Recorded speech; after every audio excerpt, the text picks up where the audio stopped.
göydə tənha üzən sonanı ovut. Gəlin ola. Bir eşkin oduna yananı ovut. Qarşımda boynunu buranı ovut. Sal Həmid sal, yanıq çörəmi düşüb köllümə.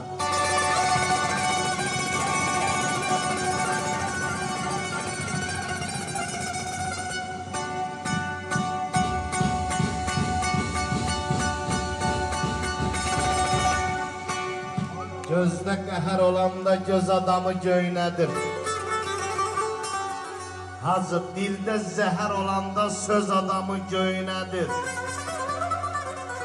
Can sınıb söküləndə, dərd göydən töküləndə, vədəsiz büküləndə diz adamı göynədir. Qəm nə pis vaxta gəldi, Allah eləməsin. Şah oldu taxta gəldi. Məzahir elə ki şaxta gəldi, buz adamı göynədir. O torpaqlar alınanda, dərd ürəyə salınanda,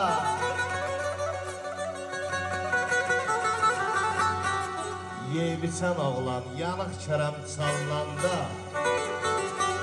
yeybiçən oğlan yanıq kərəm çalınanda, saz adamı göynədir, elə dur. Saz adamı göynədir, yeybiçən oğlan. Yanıq kərəm çalınanda saz adamı göynədir. Balalar.